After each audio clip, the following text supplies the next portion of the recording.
Hey there ladies, here's a breakdown of what we did today. We again had 4 8 counts going on, 4 different things that we were doing for 8 counts.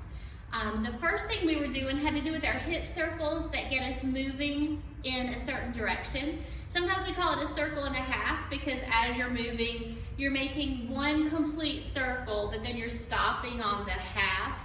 But we were doing that for an 8 count, so it was more like 1, 2, 3, 4, 5, 6, 7, 8, and we were stopping on that side rather than bringing it back because that leaves that weight on that leg to be ready to move.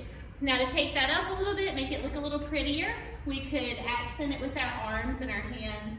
Hand is just touching the back of the head, kind of like if you had a bun in your hair, you're just kind of lightly resting on it. The arm that's in the direction that we're moving is extended, it's not straight out, it's just relaxed, extended. The hand is pretty, like it's holding something. So again, that 8 count of our circles looks like 1, 2, 3, 4, 5, 6, 7, 8.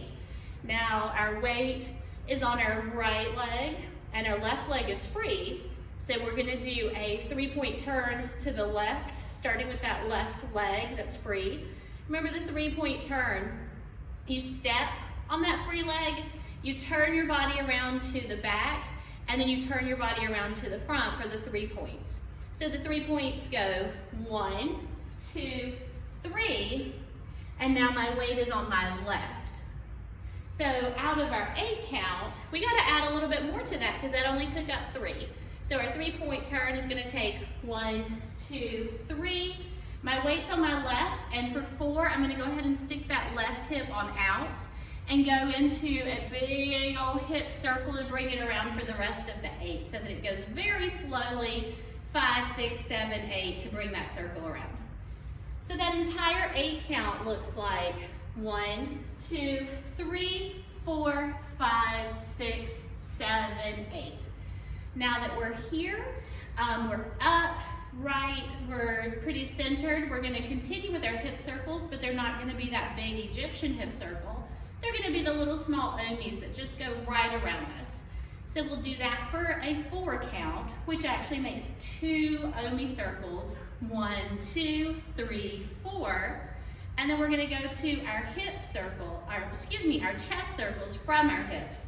So hips and then up to chest for the other 4 count.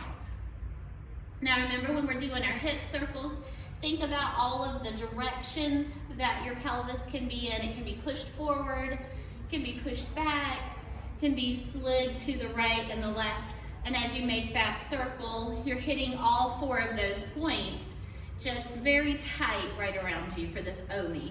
Not so big like it was for the big Egyptian hip circle. So we have the 4 count omi circle, and then we're going up to the chest circle, and we talked about how our hand positioning could be here. When we're doing our chest, we can have our hands over our hip bones.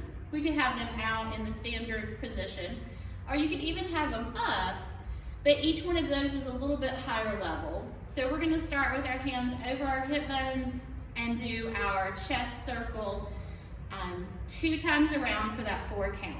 Now breaking down that chest circle, that involves the lift and the drop and also a slide to each side.